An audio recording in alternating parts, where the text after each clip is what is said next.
Nebraska's state egg director faces opposition over animal welfare issues. We'll have more on the debate over Greg Ibaugh's appointment by Governor Ricketts. Plus, Maryland tells us about a growing market for buffalo. And the folks who harvest fields from Canada to Texas meet up in central Nebraska. Straight ahead on Grow.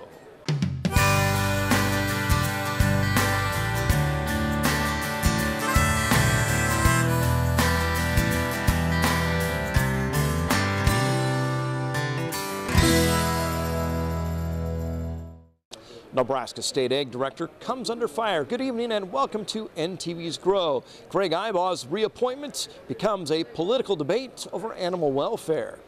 Greg Ibaugh was reappointed by Governor Ricketts, but a petition from the Auburn, Nebraska shelter known as Hearts United for Animals wants to stop that. They accuse the department of not punishing repeat offenders and, in some cases, even blocking county prosecutors' efforts. The Central Nebraska Humane Society says the state's law on commercial breeders are mild compared to other states. We have some of the toughest cases that have not been resolved in the country in Nebraska, and as shelters and rescues, we're often put in the situation of assisting those animals when they come out with catastrophic health issues, with no restitutions to help. But the Ag Department says they've been working on those issues. In a statement, spokesman Kristen Kam said, quote, NDA has worked cooperatively with groups and individuals, including the Nebraska Humane Society, who have offered legislation this session that contains statutory changes requested by NDA to make their program more effective. We will be paying close attention to those bills as they move forward through the legislative process, end quote. Ibaugh is expected to be confirmed. Nebraska's 3rd congressional district is #1, the top congressional district when it comes to agriculture. According to the recently released 2012 Census of Agriculture, the area represented by Congressman Adrian Smith sold more than $17.6 billion in egg products. Nebraska's 3rd district replaces Kansas' 1st district as #1 overall. Central and western Nebraska also took the top spot for total number of farms at more than 35,000. And now Congressman Smith raises concerns about international trade problems.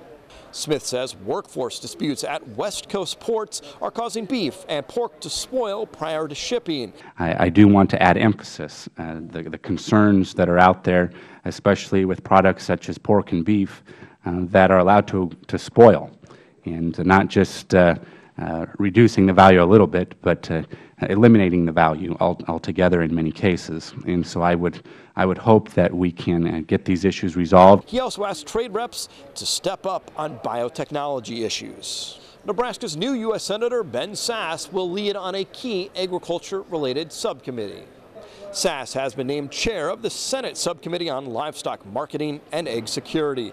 The panel has jurisdiction over dairy programs, disease management, agricultural marketing programs, and livestock issues. Nebraska cattlemen praised the appointment, saying Sasse will bring common sense laws to Washington, and Farm Bureau says Sasse will be a strong voice for agriculture. The growing global population means there's more demand than ever for U.S. beef. But while that may be a good thing for producers, they also face challenges from those concerned about the way those animals are raised for food. Here's more. The future is bright for those young people that want to get in the animal industry. The world population is growing. Another 2 billion mouths to feed 35 years from now. Income levels also rising, so people can afford more meat.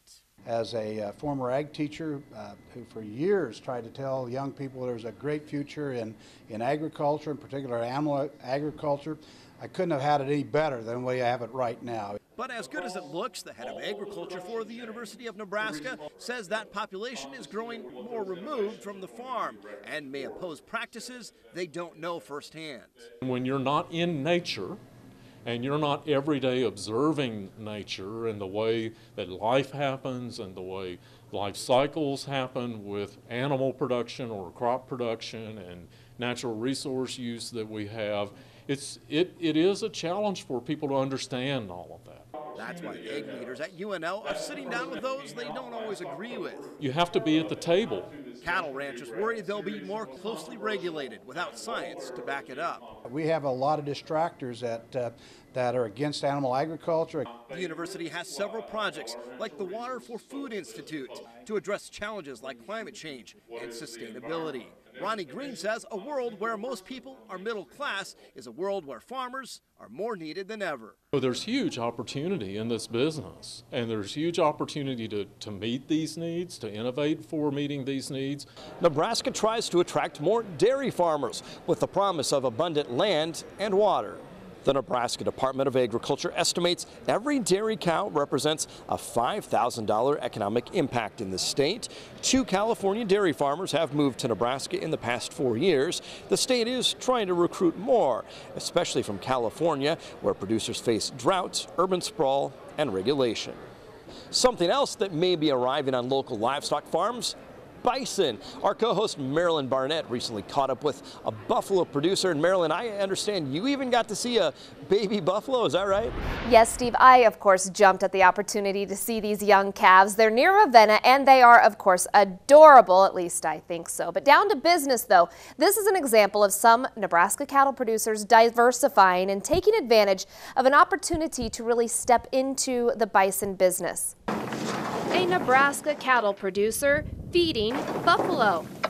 Bought just a few to try them out. How is it going? Good so far. Yeah. I mean, they're taming down. They once roamed the open plains in huge numbers. I think they're a beautiful animal. These 3 buffalo calves mean a new beginning, stepping into a booming bison market. Oh, it's just exploded. And, right now we are scrambling to keep up with the consumer demand. That's outstripping our supply by a fairly wide margin. Now the proof is in the numbers, so take a look at this. From 2004 to 2011, you see the difference in price there. That's an increasing value of more than 138%. Prices now range from $385 to $399 right now. Now there was a survey done and they show this is a strong current status, and there is even more of an optimistic outlook ahead. Good high point in about 2011, and we've just been there since. This is a nice, strong, steady business. Caring for these animals isn't much different than what cattle producers are already used to. There's not much difference in raising regular cattle. I mean, fences maybe a little bit better. In fact, calving season, a bit easier. Calving season is a great time to go fishing because mom doesn't want you out there with her when she's calving. She'll do just fine. Mark is part of a trend, bringing America's original red meat to our tabletop. It's something different, not one thing all the time. Now, if you are interested, you want to get into the bison business, you can contact the National Bison Association. You can check out their website. They're doing something called a Bison Advantage as well. And if you want more information, they even have producers that can help you out and make it as easy as possible. We'll have a link on our website, nebraska.tv. Thanks, Marilyn. And I'm here this week at the U.S. Custom Harvester Show. These are the folks who harvest the crops that feed the world. Custom harvesting is a lifestyle as families spend months on the road taking their combines from field to field. Those in the industry say they provide another option for local producers. Farmers that may not have combines or larger farmers that need more combines. Some of those that have gotten into acreages that they can't handle with 1 combine or 2 combines. So that's where we come in and help out and get that crop out in a timely manner.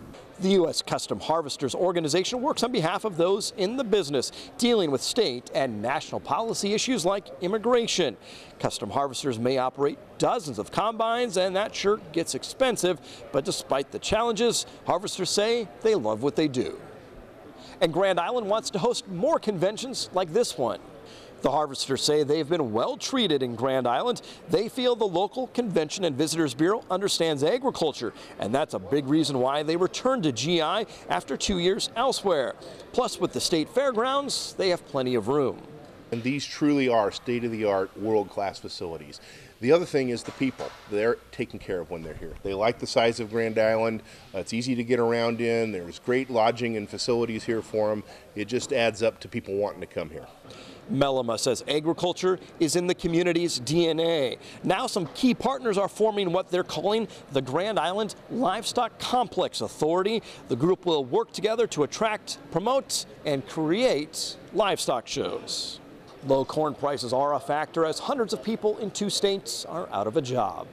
John Deere will lay off more workers at several factories in Iowa and Illinois. More than 900 people will have to look for work, and hundreds of seasonal employees will take an extended leave.